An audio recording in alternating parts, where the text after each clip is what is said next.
As a group, we decided to look at the trailers of three horror films, Orphan, The Ring and The Grudge. The target audiences for these films are teenagers and young adults over the age of 15, and that's the certificate rating for all the films. Also, the genre for these films is horror, so obviously it will attract people who like to watch similar films. The first thing that would appeal to this audience and make these films more appealing than other horrors is the trailer itself. This is an important factor in making sure the film stands out from the crowd in this popular genre. The trailers contain conventions typical of all horror films to indicate the genre.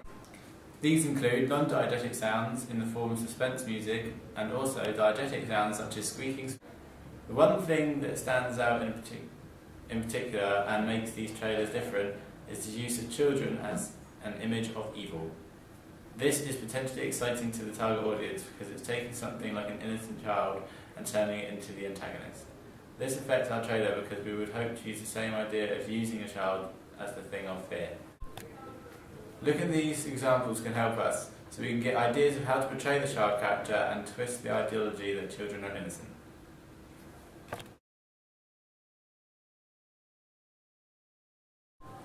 In the trailers of Orphan and The Grudge, ethnicity is represented and the ethnic characters are seen as the ones to fear. In The Orphan, the young girl is Russian, and in The Grudge, the little boy is Japanese. In The Ring, the person to fear isn't of a different ethnicity, but there are still factors that make the little girl different, such as their age. Age, I would say, is the most important representation in the trailers and is the one we represent most in our film.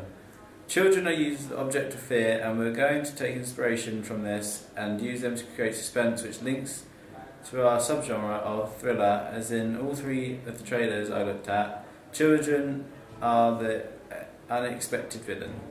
The gender representation from the trailers is similar. For Orphan, the woman who is usually portrayed as the damsel in distress is seen as the only one who knows something is wrong, which isn't typical of most horror films, meaning the film could also appeal to feminists. In The Grudge, it is also a woman who is trying to solve the mystery and can see something is wrong.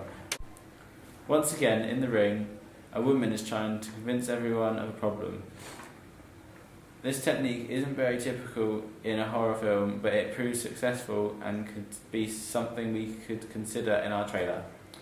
Social groups aren't really represented in the trailer, and overall we will focus most on the impact of gender and age representation.